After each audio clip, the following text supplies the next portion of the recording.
Should have walked slower. Okay. I want to thank you all for coming to hear Miss Joanne Bland tell her stories of struggle, segregation, and civil rights in the South. Thank you to those who are joining us by live stream. Following the event, Mrs. Bland and her assistant Kim Smitherman will be in the front foyer out front selling and autographing Miss Bland's book, and that book is used for the proceeds go to one of the schools they support, so if you are interested in that, it's just a little spiral-bound book, $10.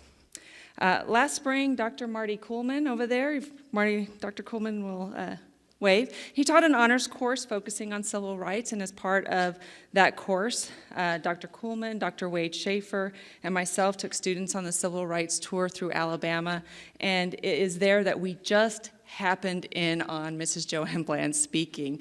We all kind of sat down, we're listening to this woman, and we start looking at each other as we realize who we have just encountered. And in that moment, we knew we were going to bring her to West Texas A&M, and so we are so glad that we've gotten that opportunity. I want to thank the Distinguished Lecture Series for seeing this opportunity and helping us to fund the event, along with support from the Department of History, Office of Academic Affairs, the Sybil B. Harrington College of Fine Arts and Humanities, and the Atterbury Honors Program. Thanks to Angela Allen and Amanda Rogers and the Office for Diversity and Inclusion for their help in this event and the promotion of this event.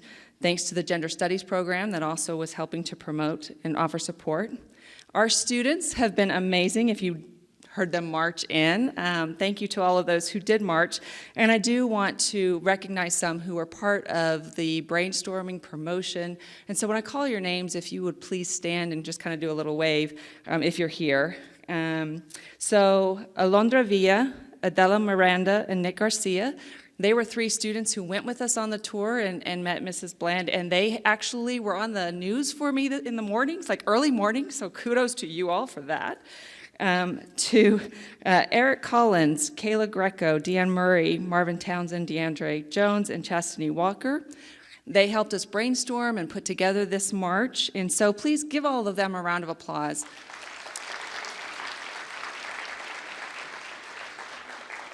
Okay. If you haven't registered to vote, you'll see the League of Women Voters was out here, and so please make sure you do register. Tonight we are commemorating how important that right really is, and if you have registered, we still have early voting till the end of the month, so early vote, that's the best way to do it, but if not, make sure you get out and vote before you lose your opportunity to do so. So please, it's an important right. We want to make sure you get out there. And the Bateman team, the WT Bateman team is here to talk about the census, so if you didn't get a chance to visit with them, please take the opportunity to do that. So struggles of segregation and battles for civil rights happened here at WT, and Dr. Kuhlman didn't want to come up and speak, so I just got some words from him, being the historian. He actually wrote a book on WT and its history, and so this is from him. When Canyon bid for West Texas State Normal College to be put into their town, they said, one advantage we have, no Negroes, no Mexicans, no foreigners. WT opened in 1910 as a college to educate white teachers. Canyon was a sundown town, meaning that African Americans could not be in town after sundown. In 1956, the first black student attempted but was turned down. During the time, NAACP had been outlawed by the state of Texas and therefore could not help the student. In June of 1959, Matthew Shipp Jr. applied at West Texas State College and was refused entrance.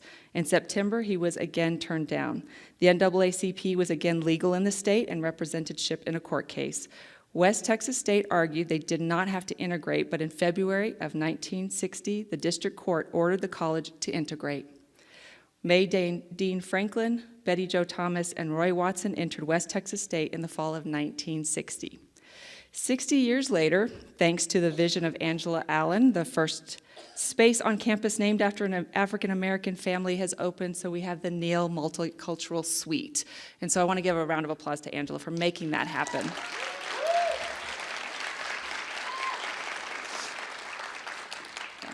It's the Nathaniel and Helen Neal. It was their historic moments. Helen was the first African-American graduate in 1962, and Nathaniel was the first African-American professor in 1971.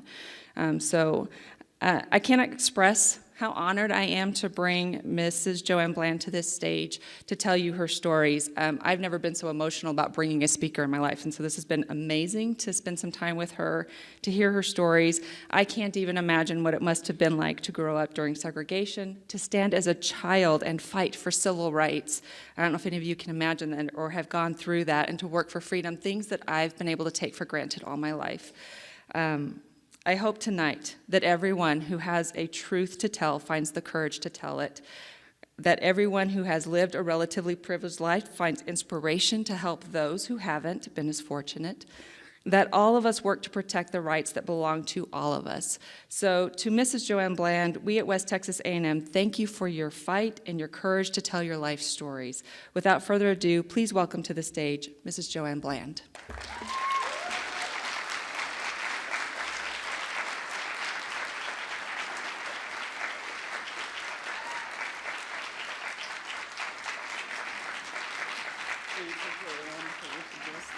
Thank you. Good evening. Surely you could do better than that. Okay, well, I'm just going to have to sit that there, and it's just going to be in every picture, right? Hi, West Texas. You're my last event. It's better be the best one, okay? Chris was talking about when we met, pushy people from West Texas. I was working on a company called Journeys for the Soul, and I do educational tours on the civil rights movement. And I'm working, and they pushed their way into, and they didn't pay me either. And now I'm in West Texas, and I charged them a lot to come. Without further ado, I'm going to talk about what I know the best, my story. I was born in Selma, Alabama. It's a small rural county, right smack dab in the middle of Alabama. It's in what we call the Alabama Black Belt. It could be named for the soil, but actually it's named for the people. I'm sorry, that's backwards. It could be named for the people, but actually it's named for the soil. The soil is black and fertile, and the greatest concentration of slaves were deposited in the black belt areas of all southern states. My grandmother, Sylvia Johnson, came to live with us when I was 3 years old.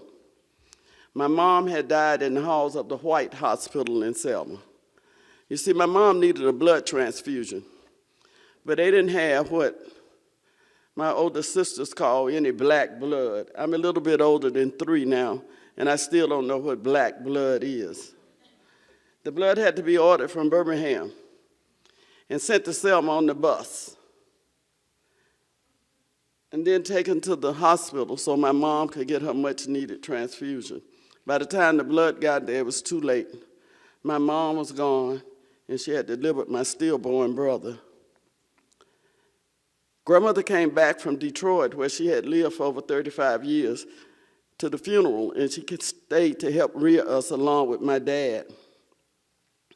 Grandmother had enjoyed some freedoms in the Midwest that we just didn't have in the segregated South. She started talking to the women in the community about those freedoms, and they introduced her to a lady named Amelia Boynton. Mrs. Boynton and her husband, Sam, were our farm extension agents. They recognized early on that if we could vote, we could change some of those laws that were unfair to us. They formed an organization in the early 1930s called the Dallas County Voters League. My grandmother started going to the meetings, and she would take us. Boring. We had to sit at the feet of those history makers while they strategized on how they was going to get this thing called freedom. Now, personally, I thought they were the dumbest old people in America. I already knew that Abraham Lincoln freed the slaves. It was obvious that they didn't know that. Whenever I would ask, why are we fighting for something we already have? No one could explain it to me where I could understand it. One day we were downtown, that's Broad Street in Selma, and most of our stores were on Broad Street at that time. We were standing in front of Carter's drugstore. Carter's is still in the same place today. But at that time, Carter's had a lunch counter, and I wanted to sit at that lunch counter, but my grandmother said I couldn't. She said colored children, that's what we were called then, can't sit at the counter. It didn't stop me from wanting to sit at that counter. Every time I passed by, I see those white kids spinning around on those stools, licking those ice cream cones, and I wish it was me. This particular day, my grandmother was talking to one of her friends in front of the store, and I was doing what I always do, peeping that window, watching those white kids, wishing it was me. My grandmother noticed, and she leaned over my shoulder, and she pointed through the window to the counter. She said, when we get our freedom, you can do that too. I became a freedom fighter that day. I understood instantly that the freedom that Grandma and her old friends were going for was the good freedom.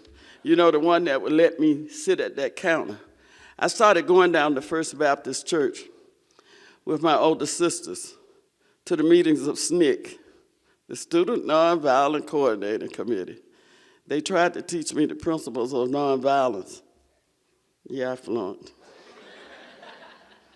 I didn't want any part of that. You hit me, I was going to hit you back. You shoved me, I was going to shove you back. Maybe I should explain that better. I grew up in George Washington Carver Homes, a housing project.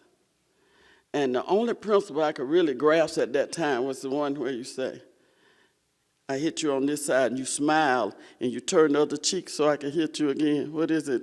Meet hate with love? Yeah, right. That was so wrong for me when I was a kid. You hit me, I was going to hit you back. I'd act so ugly when they started the nonviolence training. My sisters, one of them would lean over and say, you can go outside now. And I'd get up and I'd go too. I didn't want any parts of that. Now, I've come a long, long way since then. I know as well as you know that violence in any form is wrong. Shouldn't be in a civilized society, but it is. I want us to work toward getting rid of it. But God's not through with me yet. So while I'm in West Texas, keep your hands to yourself. Is that clear? I like the marching, though. When they come out of that church and get in a line to go on a youth march, I'd hop in that line like I've been training all day long. We march up to our courthouse. You know, sometimes they see us coming and lock the doors. Most of us were not old enough to register to vote. So we would kneel on the steps, and someone would say a prayer to the Creator, asking him to lift the hearts of those evil men so our parents could vote for us until we could vote for ourselves. You know, that got old quickly, too. They started rolling yellow school buses up in front of the courthouse and loading us up on those buses and taking us to jail.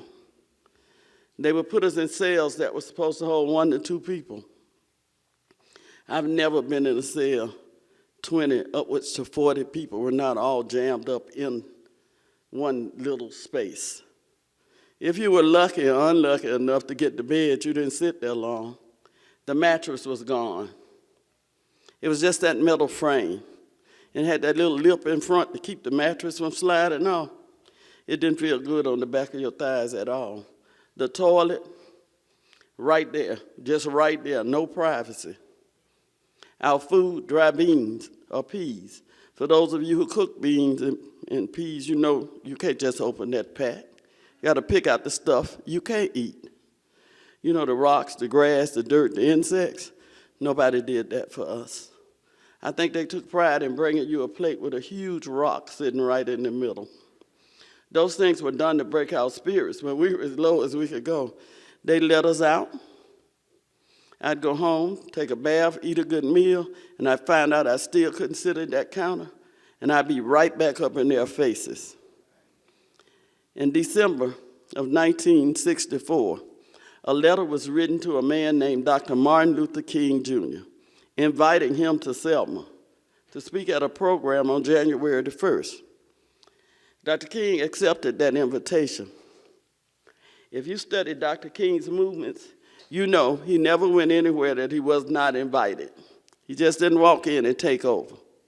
He also never went anywhere that was not already organized. Selma was no exception. Dr. King chose Selma, my hometown, to be the headquarters for the battle for voting rights for all citizens in these United States. Things really heated up then. Dr. King brought in his lieutenants and he stationed them in counties all around us. I feel like I'm sitting at my table with this rocking thing. He stationed them in counties all around us. He sent James Orange, Reverend James Orange, to Perry County.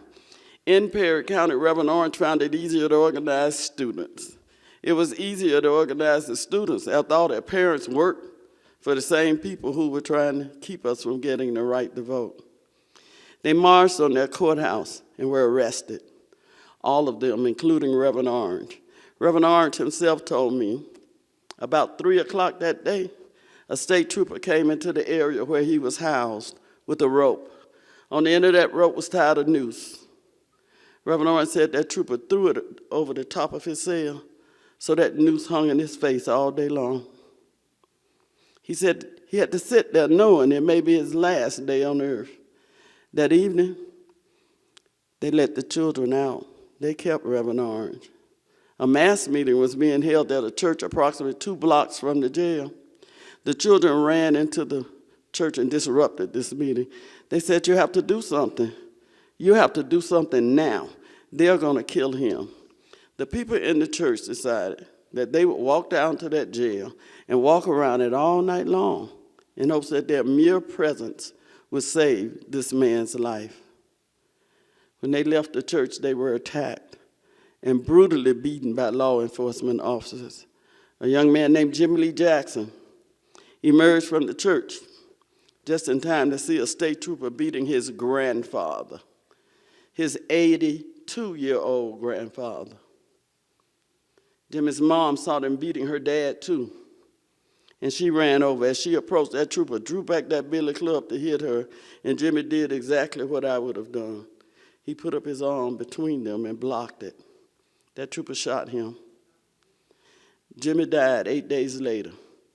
It was then that the leaders decided to walk from Selma to Montgomery to protest this young man's senseless death and demand the right to vote from our then Governor, George Wallace. On March 7th, we gathered on the playground of George Washington Carver Homes, and led by John Lewis and Hosea Williams, came down Broad Street and over the Edmund Pettus Bridge and met a wall of policemen. When that line stopped, John Lewis asked permission to pass.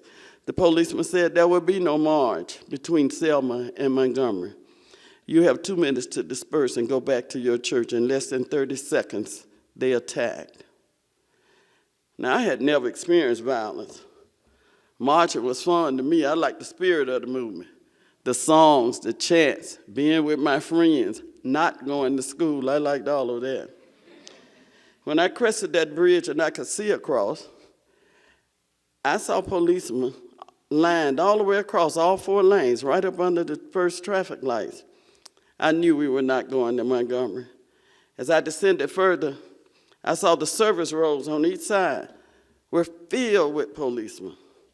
Some standing, some sitting in cars, some sitting on cars, some sitting on horses, which further affirmed we were not going to Montgomery that day. I was too far back in the line to hear or see what was happening. I didn't need to. I was a warrior. I knew the procedure. I knew when John Lewis and Hosea Williams got to that line of policemen, one of them would ask permission to pass. It would be denied. John and Hosea would go down on their knees, and we would follow suit. One of them would say a prayer, and after prayer, they would stand up, and we go back to where we started from. You either plan a new strategy or just regroup and come right back.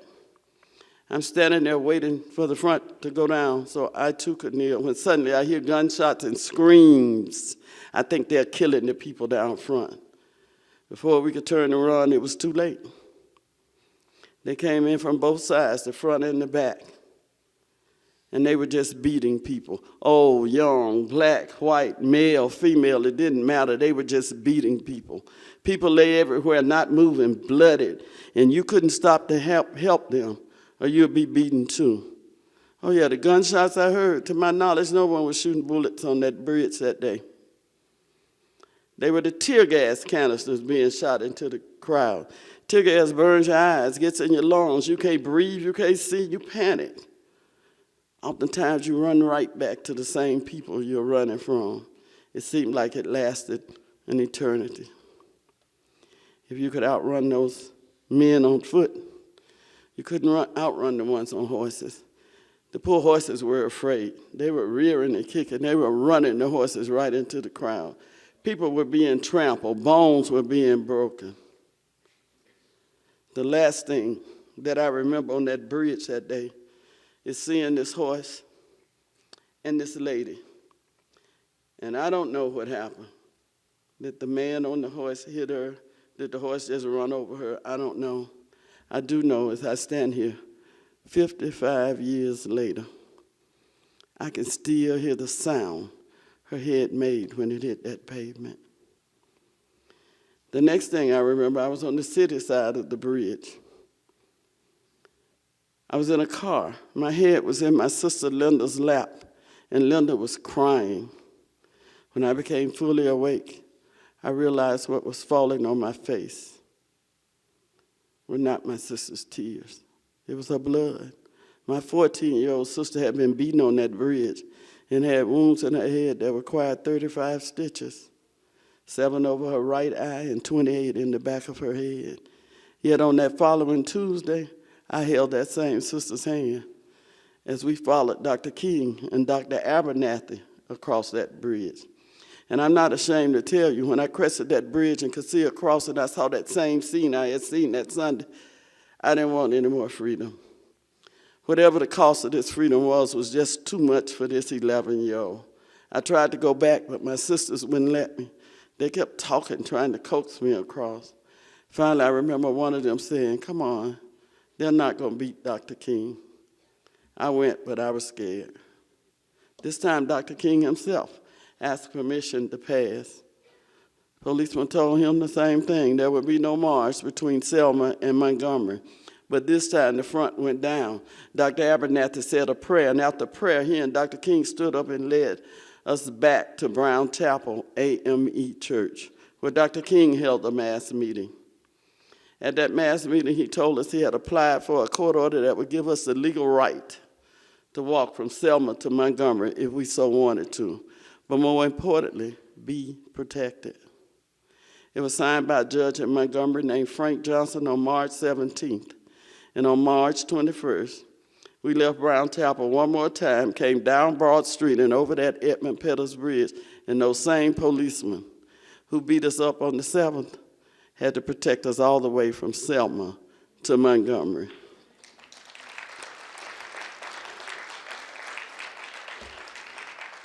Five days it took to get to Montgomery, 54 miles, 5 days. There are no motels between Selma and Montgomery today. There were none then. Everything had to be brought to the marches. And do you know, 6 months later, just maybe a day or two shy of 6 months, the Voting Rights Act was signed, and it removed those obstacles that prevented us from voting. And it's been under attack ever since. That voting thing must be awfully valuable, huh? Every time you turn around, people are thinking of ways to stop people from voting. Voting is not a right. It's your responsibility as a citizen to be part of this. Young people who are not registered, I suggest you go register as soon as you're 18. Because you need to have a voice in what happens. And young people especially, you know the problems, don't you? We haven't solved them. So what you gonna do? It's every generation's responsibility to make the world better than they found it. You are not exempt. I want you to learn where we've been. It's very important that you learn from the past. because we don't want you making the same mistakes over and over. And if you don't know your history, you're destined to repeat it. This nation has been at places that we must never, ever go again. Ever. No child should ever have to go through what I went through. It's just not right. And as human beings, we have to make sure it's right, a fair and just world for everybody. I think that's what everybody wants. So make it happen this time, all right? Take us all the way. Thank you.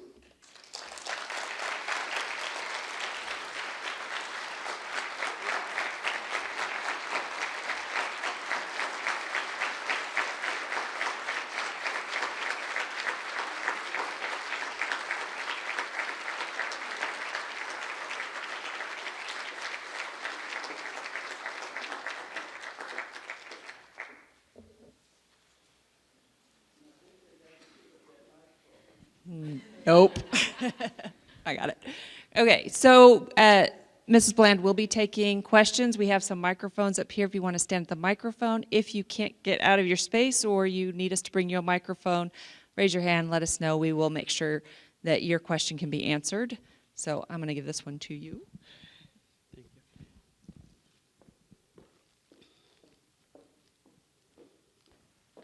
No questions? Oh.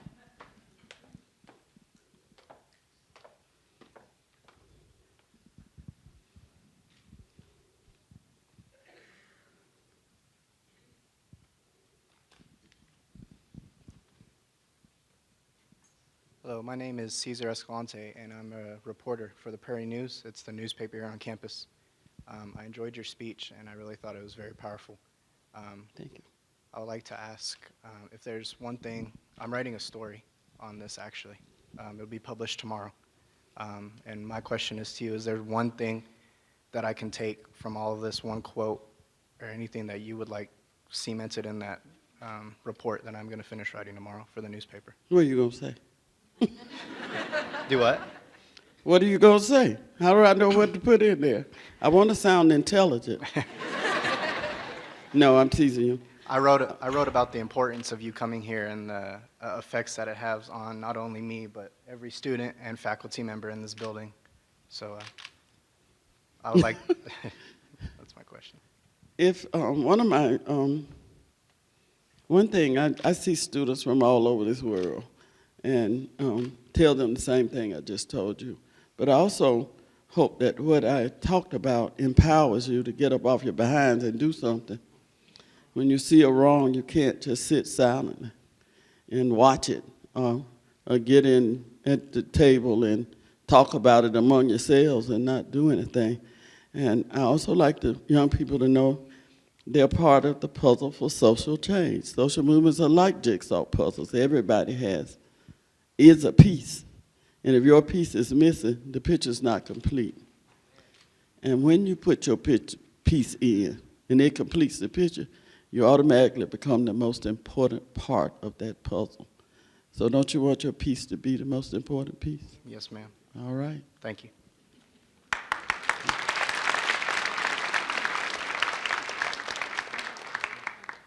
You guys are a wonderful audience. I like this. No, that well, I'm Mark Pinkerton, and my question was, did you ever have a personal interaction with Martin Luther King Jr. or something like that? Oh, that's the question I get all the time. Young people could get to Dr. King quicker than old people, you know, and they be trying to keep us away from him, but he would always say, no, let them come. And let me tell you what I remember the most about Dr. King. That when he would ask you how your day was, you really wanted to tell him everything, bathroom breaks, everything, just to be in his presence. I don't remember his voice being like it is, and I know it was because it's taped, you know, that you could hear, but I don't remember his voice being as magical to me as it is now. When I hear his voice today, I want to get up and save the world. And he always had a peppermint in his pocket. He always gave you a peppermint. And I still have my coat pockets filled with peppermints now that I stole off some counter. Anyway. And he had the softest hands that I'd ever felt in my entire life. And when I grew older, I realized he had never done a lick of hard labor, so they should have been soft. So were those your favorite part of Martin Luther King Jr. is like his hands? Ooh, that sounds kinky.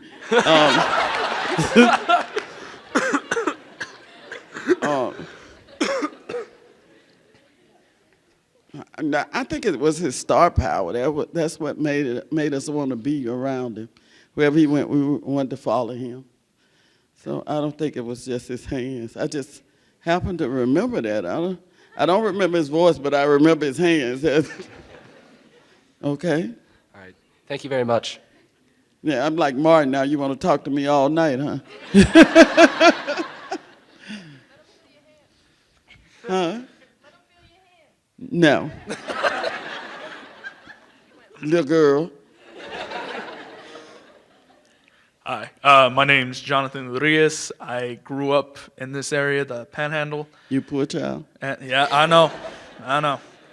But one of the things growing up that I always remembered is, especially coming from where I grew up, in a Chicano household, my family, they never really liked to go out and vote. They always were told their whole life that their vote didn't matter.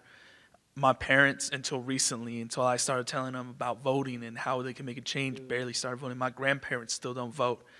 And I even have some friends who won't vote. So what would you say is a good way to counter the whole ideal of my vote doesn't matter? That would really take too long. But it's a slap in the face to us who fought for you to have that right. Most people think it was a black thing. We as a race benefited from it, but you did too, and white people did too. Poor people of any color couldn't vote because of the poll taxes, and all those obstacles were put in place to make the rich stay rich. And we're still doing that today. And when you say your vote doesn't matter, it's the stupidest thing I ever heard in my entire life. Because if you don't vote, surely it doesn't matter. Yep. And when, particularly students who have education, college students say, I'm not voting because it won't make a difference. They should be expelled. Because they're stupid. I just don't understand how anyone that phrase could come out of your mouth, that your vote doesn't matter and you're not voting. And then you say the system is corrupt. Try changing the system from the outside, okay? And let me know what happens. Mm-hmm. You got to be in the system to change it. And just as I told you, you know the problems, get in there and change it. Doesn't make sense to me at all. I don't even waste my time talking to ignorant people, and you shouldn't either. Sit down.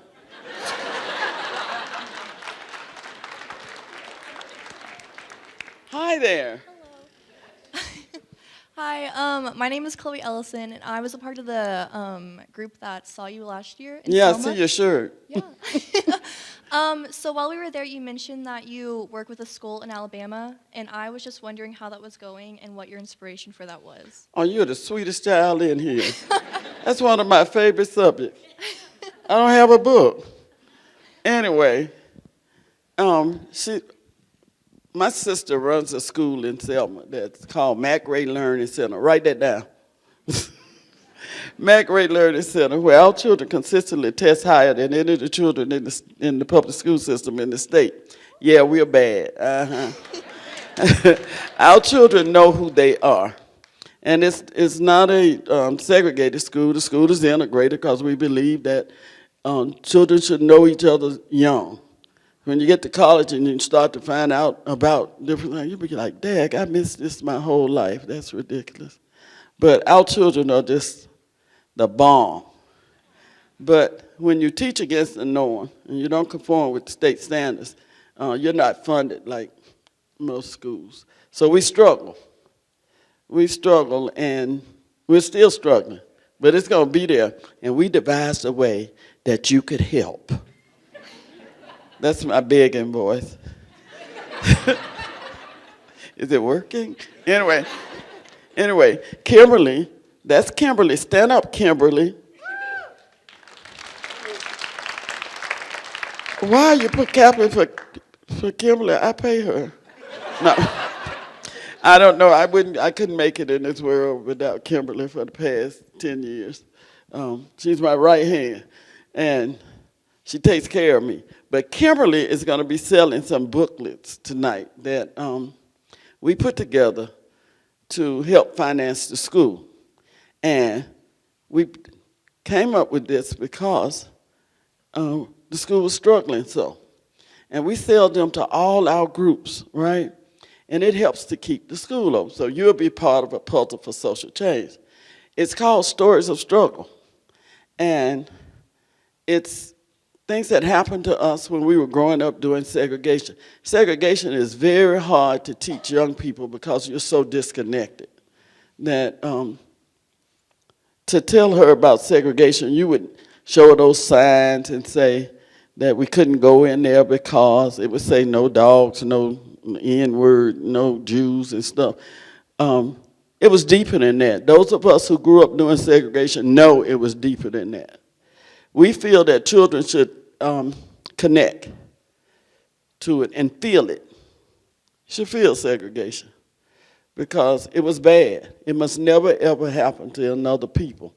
So we put together these stories, like the Carter drugstore story. My favorite is the blue dress. It's my story, one of those stories that I wrote. And we sell them to you. Kimberly will be outside, and I'll be standing by each door in the building to make sure you have one in your hand when you leave, okay? Thank you for asking. And I'm still inviting you guys to come and do some community service at the school, okay? And you'll get to meet the children. They play in your hair. You need a haircut after you leave. And they're great kids, just great kids. Hi there. How are you doing? I'm just fine. How are you? I'm doing well. My name is Monday Peter. I'm from Liberia. I'm 22 and I'm studying education. A question that I would like to pose to you is, we, as the African and African American, we're very disunited, and we want to integrate with everyone, but we don't always integrate with each other because of the ignorance. You know, this African American believes that, oh no, I'm not African. I'm from America. My whole people were born here. That makes me an American. But they fail to realize that Africa and America, the African American. And so what I'm wanting to ask is, what would you advise to the young African Americans to make them realize that, you know, you have cousins back in Africa? Most who look just like you? Most who look just like you, okay? So how come we're quarreling with one another? It's crazy. But don't want to unite? So what would you advise? It's crazy. I call it internalized oppression. It's very hard to overcome. It's a growing process that don't just stop because you're rebuffed. They need to know who you are, and you need to know who they are. And I say to you, African Americans, where the heck you think you got your beautiful color from? Somebody just dropped it on you, or perhaps painted it after you were born. That's ignorance at its finest. And remember, to the group I talked to today, remember, you need to get to know each other. How are we going to make the world better? He has the knowledge from the motherland that what worked there could help you make headway here. We need each other. We don't have time for ignorance. We have to get rid of the ignorance and join together, because remember what I told you about white people? White people don't get scared. White people have that privilege, And you have to use that privilege to help level the playing field. It's the same with our brothers and sisters from Africa who, while we claiming African American, who hates you the most? That American part. Don't be ignorant, please. Don't be. We embrace our culture and other cultures because we learn from each one. And it's just totally ignorant to me that someone who looks like me, I don't want to be a part of them, even though I look like them. That sounds like my vote won't make any difference, doesn't it? Don't do that.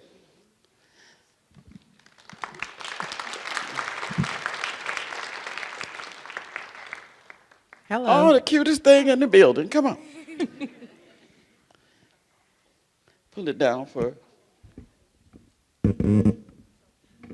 Pick her up there. No. Hi.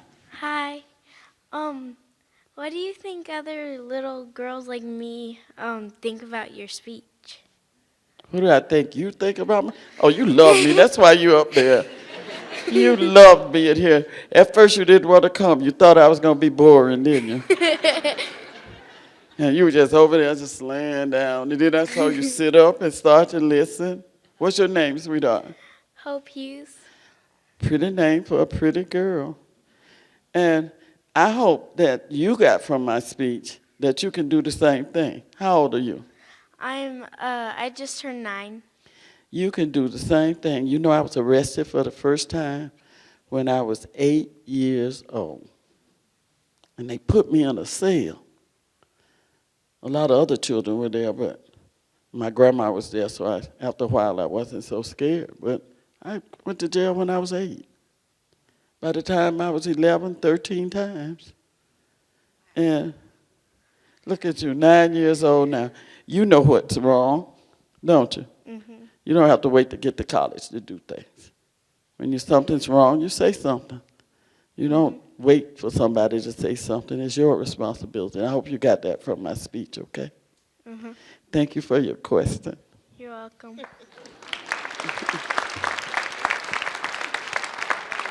Oh, God, here's trouble. Hi.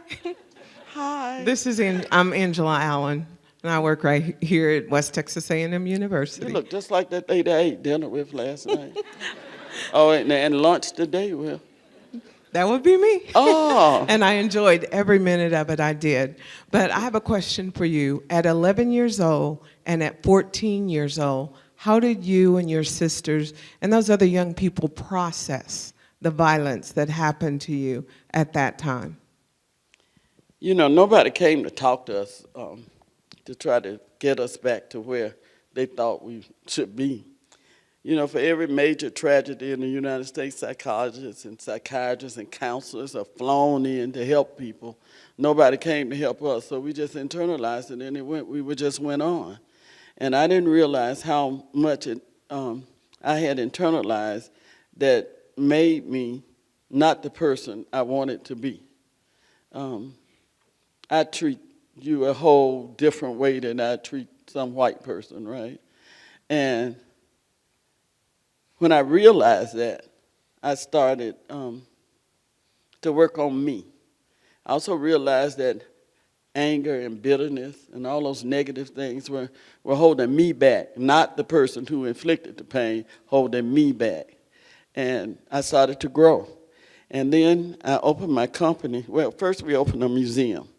And I realized that the children were just, they'd look at 5 or 6 pictures and that'd be it. And then they'd not read anything, okay, maybe the first one. So I didn't feel that they were getting it, that the essence of what the museum was about. So I started to talk to them. And I started to tell my story to them. And it was like therapy. That it was like a cleansing. Each time I would feel lighter. I can't think of another word to talk about, to express it, but it helped to talk about it. And I realize now that I should keep talking about it because it empowers all these young people to do things. Do you still have conversations with any of those people that were with you at the time? Sure. Sure, we live in a small town, and a lot of the people who made this history on the side that I was on are still alive. And a lot of the people who made the history on the other side are still alive, too. So I integrated our high school along with 7 others.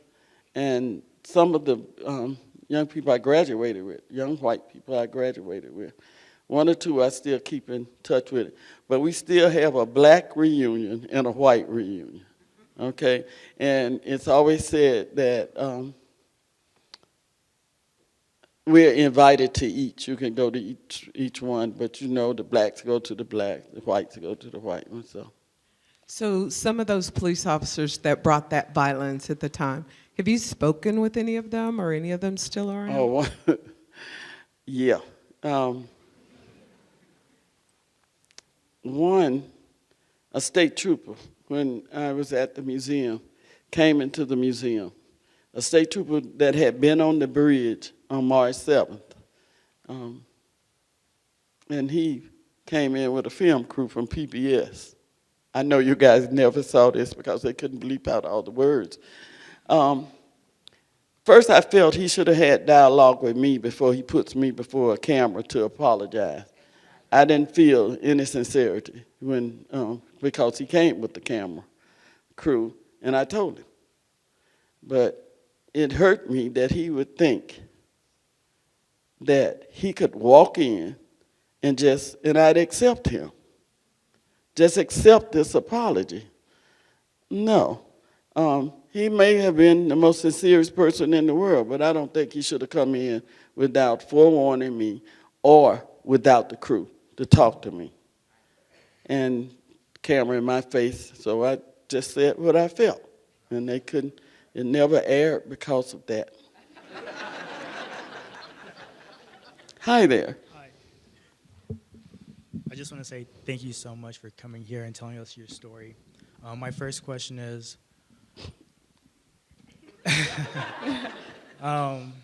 with all that you know and all that you've been through, what do you believe is the greatest challenge now to the young generation for our struggle for progress and equality? What is the greatest challenge? Yes, ma'am. Technology. You guys, they're used to instantaneous stuff, you know, and you don't use technology to its fullest potential. I'm glad the world has advanced, don't get me wrong, too, where we can communicate and you can get quick answers, but it's also not the real world. That in order to make change, I don't think you're going to get it instant. And young people aren't used to waiting for anything. You want an answer, it's right there. So I don't know how to change that in this day and time, except to teach that you could use it for other purposes, like organizing and getting your truth out. So that's a real challenge, to try to make you understand that it has another purpose besides being an extension of your hand. And that's like my grandbaby, you never see her without it. And if she but then I am too, if I leave my phone at home, I know it when I'm 5 minutes away. Oh, shoot. I got to turn around and go back and get my phone because I feel lost without it. My next question is, do you feel any resentment to the people who've treated you that way all those years ago? No, I don't anymore. I did. I think that everything, my faith tells me that whatever happened had to happen the way it happened because it's been preordained, right? It's been predestined. That the Creator puts you where you're supposed to be when you're supposed to be there, and what happens when you're there is supposed to happen just then, whether it's good or bad. I also think that what I went through made me the person I am. I kind of like me. Yeah, I think it had to happen to make me who I am. Thank you so much. Oh, there's not a third question? Oh, Hi. I'm sorry. I can't do this two sides. I feel like the president. Yeah. But you're not kissing babies, at least right now, Heck no. right? Not in this day and time. I'm kissing nobody. That's fair. So my question is, what advice would you give to somebody like me that's grown up with privilege to help try to level the playing field? What you gonna do, white girl? What you gonna do? Why children always want you to give them a road map? Don't they know if we knew how to get you where you're supposed to be, you'd already be there? They don't know that, do they? You'd already be there. We'd be popping our collar like, but you're gonna have to figure out your place, where you need to be and how you can help to make the world better. Because if it's not better, your children aren't gonna be better either. That's true. So you're gonna have to find a way, fit in where you're needed, and do it. Inactivity is the worst thing in the world. You see something wrong and you know it's wrong and you don't do anything. A great man named Dr. Martin Luther King, I think, said, never ever be a silent witness. Yeah. And you have to live by that. That you holler loud and long until somebody hears you. Thank you. You're quite welcome. Hi. Oh, over there. Okay, y'all confusing me now. I'm sitting and look out here. Okay, come on. Generic student number 365. My question Excuse me? I'm generic student number 365. What the hell is that? My question to you is, did LBJ support your guys' right to vote in the beginning, or did you guys have to change his mind with the march? I'm 11 years old. How much did I change his mind? But, in hindsight, since I'm older now, the Vietnam War was going on, right? Right. I can't help but think we were not a priority. If you look at statistics, you see we were dying in alarming numbers. On the front lines, we're the ones who were getting killed. And so I can't think that we were a priority in the beginning. And then there's the talk with Dr. King when he said, wait, it will happen. And Dr. King said, if not now, when? And so if he was in support, why would he say that? Why would he say wait? He would just do what he did. So I think we had to change his mind. And I think Bloody Sunday helped. We're protecting the country, and we're somewhere trying to free a country, and then got to come back into the United States where we had no rights. That's a lot to ask of a people, isn't it? That's a lot. So I think we had to change his mind. Thank you. You're quite welcome, 365. Hi, my name is Isaac. Oh, real name. My name is Isaac Casillas, and my question for you is, you mentioned how you felt about nonviolence and violence when you were a little girl, and how now you believe violence is just shouldn't be in society and everything. So I just want a little bit more detail on that, and like on your thoughts on, violence and nonviolence, and then also how we can translate that into our dialogue with one another. I don't understand what you mean, more detail. Violence is wrong. And then that you're intelligent enough to know that if I hit you, it hurts. If you hit me, it hurts. Who hurts worse? I got in one fight in my life, physical fight. My friends told me that I won. I just knew the other girl was dead. If I felt like this and I won the fight, the other girl was dead. She was just, and I was going to jail any minute. What does violence get? More violence? That's stupid. And we can't be stupid in this day and time. We can't afford to, especially people who live people of color, period. Because we're catching heck in these United States. So, and if violence begets violence, then who's going to be the people who die quicker? I just don't think, I think violence is useless. And as a kid, it was just natural for me to feel that way. All children feel like that. You can hit a kid now, they're going to hit you back. You know, especially if you're not an adult. They might think twice about hitting an adult, but each other, they're going to hit each other. That's just automatic. That to do that, it's hard to teach a child not to. But as I grew older, I realized it was useless. That's stupid. It's just crazy. How do we fit violence into being civilized? And that's what this world is about, violence. And people are dying all over this world for stupid stuff. And when you want to be a part of that, so what do you mean explain it more? Now, what's the next question? That's it. Thank you. Okay. Hi there. Hi, I'm Carolyn Session. You said at the very beginning of your speech, at the age of 11, you wanted to spin around on that bar stool and eat that ice cream, and basically that was your inspiration for, you know, that good freedom. At what age did you get that opportunity to spin around on that bar stool and eat that I've been ice waiting cream on that question at that drugstore? everywhere I go. Did you get the chance to sit on the stool, Miss Yes, Banks? and spin around. No. No, I didn't, and the drugstore is still there today. Some young men from our high school, the black high school, decided to integrate the counter. And the owner called the sheriff, who had no jurisdiction around the drugstore because he was volatile. And he had a posse that consisted of white men who said, I want to beat Negroes, no training. He gave them a badge and a club. And he brought part of his posse in. And when the young men didn't move, they attacked them.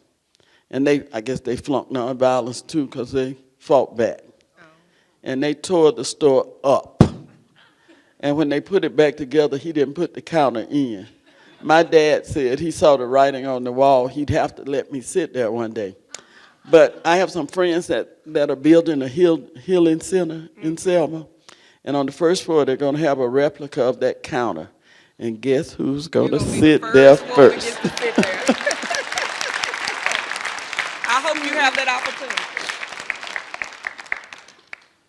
Hi. Oh, God.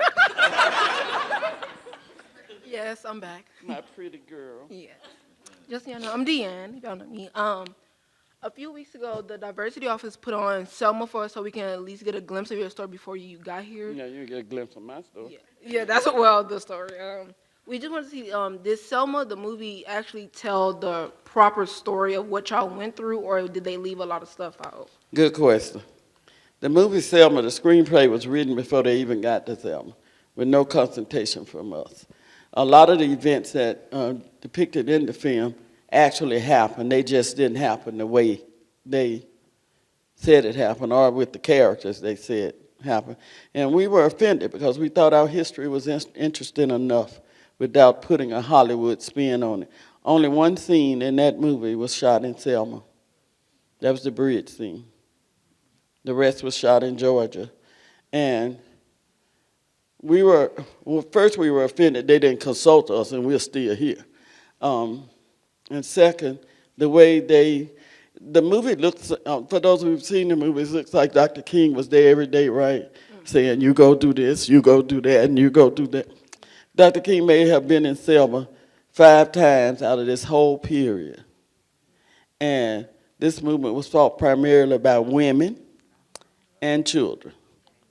And the groundwork had already been laid anyway. Dr. King brought exactly what he was supposed to bring to every movement. And may have, and probably was the catalyst for the change, because wherever he went, the media came, and then when the media came, it got out of Alabama what we were doing. That's why I told you today you have to learn to harness your movement, get your truth out. And no, we don't like the movie Selma. Sit down. Hi. How are you? Good. If segregation happened again, what would you do differently? You're too young for me to tell you. It would never, ever happen again because you're going to make sure it doesn't, okay? It's not right, and it's painful to people, and you don't want to see people hurt. I would never want anything to hurt you, and you shouldn't want anything to hurt any other people, okay?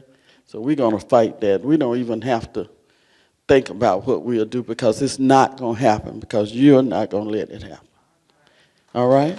Thank you. Thank you for the things you're going to do. Hi. Thank you for speaking and letting us listen. My son is adopted, and I was wondering what your advice would be to me raising a young black man. You need to let him know who he is. Mm-hmm. You know, I have friends who have African American children that you have to tell them, he's black. You have to have that talk with him just like any other black mother would. Mm-hmm. When he leaves the house, you need to be scared. Mm-hmm. He has to have you, because even though he lives in a white world, his mom is white, he doesn't get those same privileges.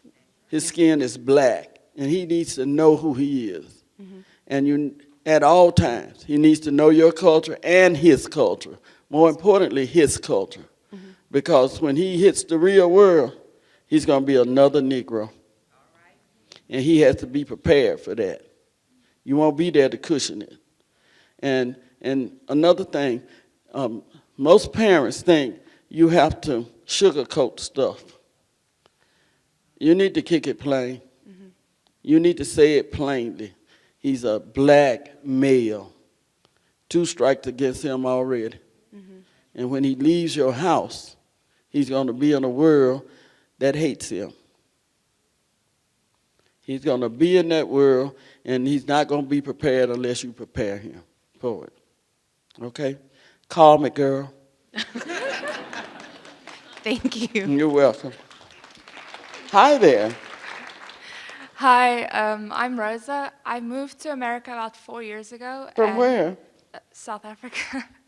Okay. Um, Well, it was funny. I don't know. But go ahead. it's because I moved here, it's pretty much the only reason I was able to get a college education. So I want to be able to help in America where I can. And I'm sure I'm not the only international student here in this situation. But when you have a visa or a green card, you're not allowed to vote.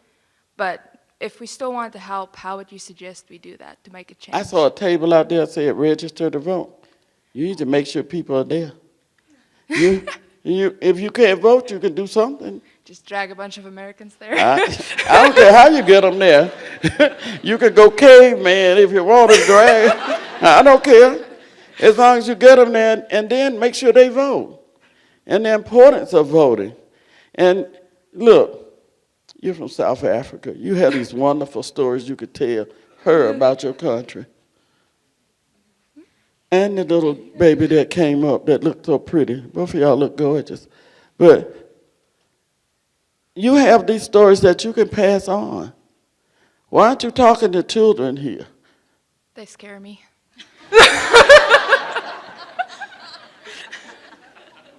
Good point. I got 2 grandsons that I understand. They only understand the look.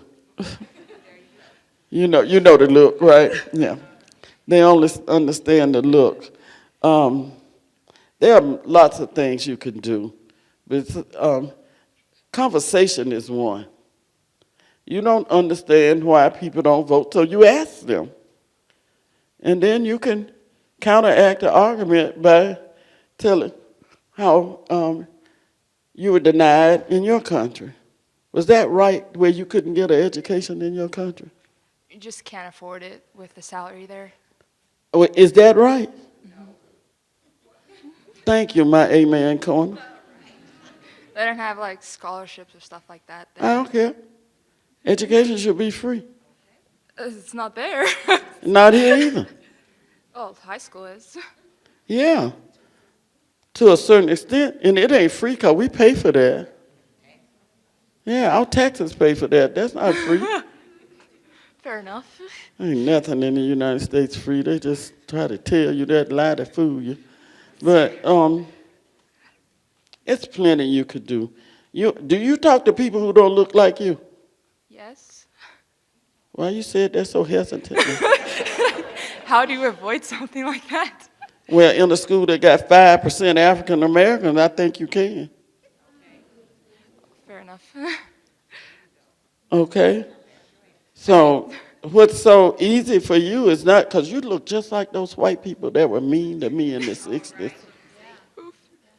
And if you didn't open your mouth and I hear that accent, I'd swear you were that girl that called me the N-word. You see where I'm going with this? Yes. It's lots you can do. You just got to talk to people, find out where you're supposed to be. And why young people always want you to tell them, give them a road map. That's, they what?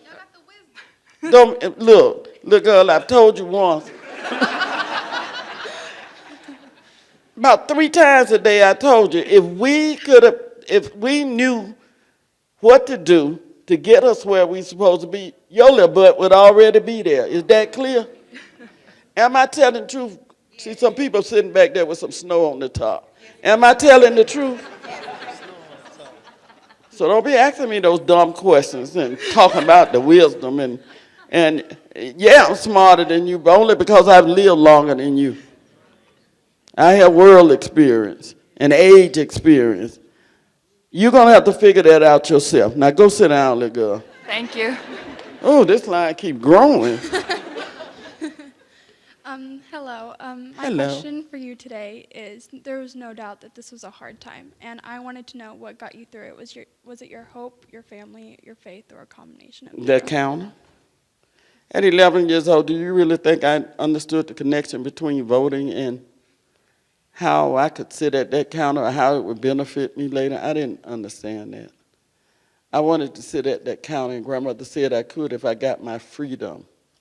And when I found out that this was how I was going to get that freedom, that motivated me to keep going.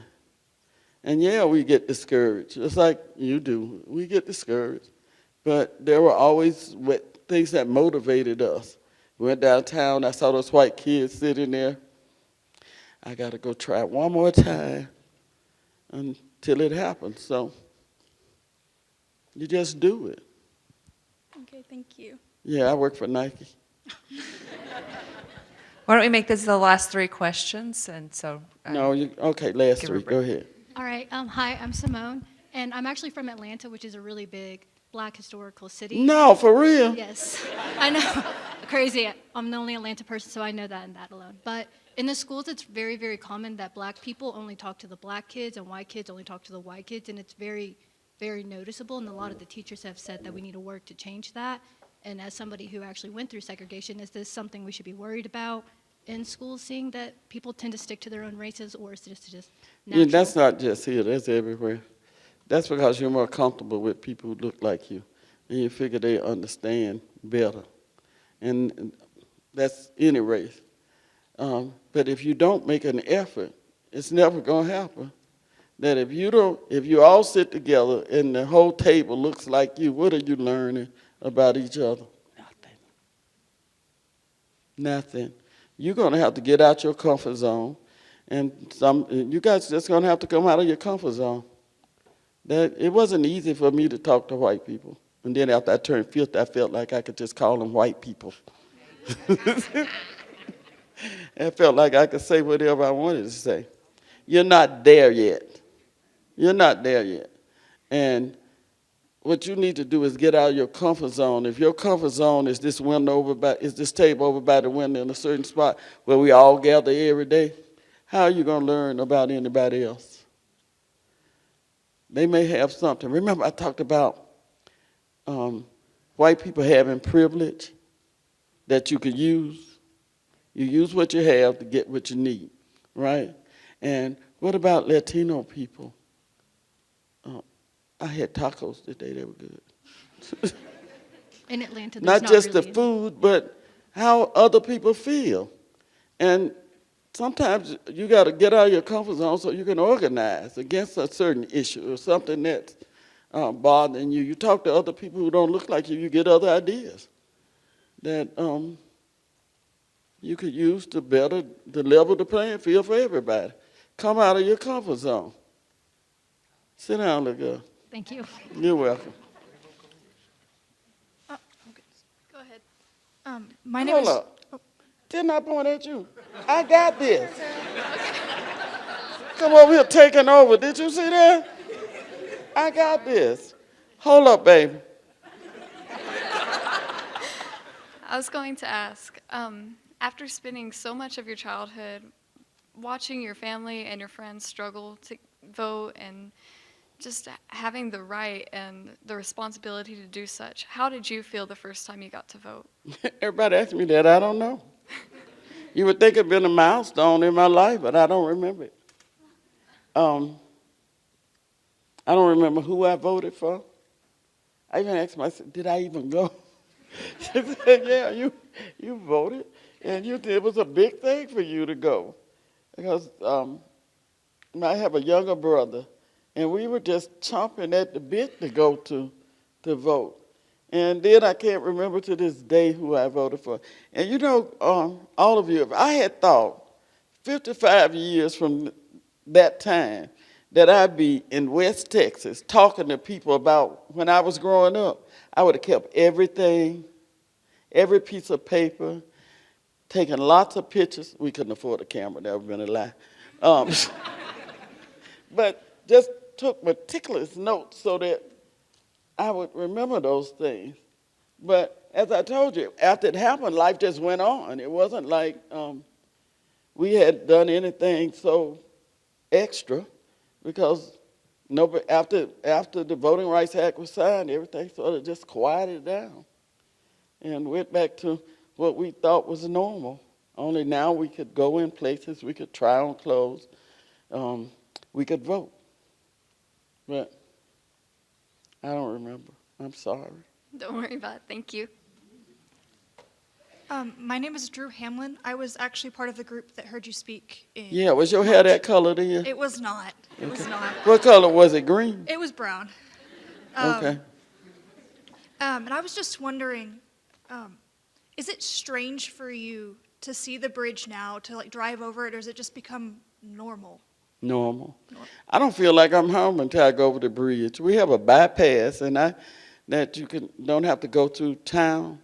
You can go around the edges, and I live near the bypass. My house is like 2 blocks from the bypass, but I come through town every time I come back home because I have to see the bridge to make me feel like I'm at home. Thank you.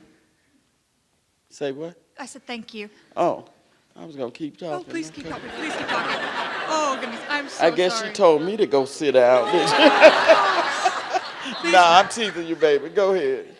Thank you. Thank you, guys. You've been a wonderful audience. Thank you.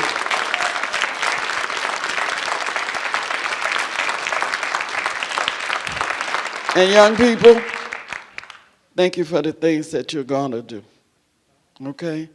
I have faith that you're going to take us where we need to go. This generation has to.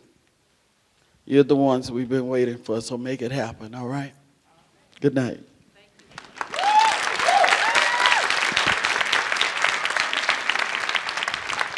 Thank you all for coming. We do feel really bad that we didn't pay her in Montgomery, but we bought books. And so please, if you would like to go buy books, they are in this front lobby area over where the windows are, so please make your way that way if you would like to. And Ms. Bland will be out there as well to sign the books.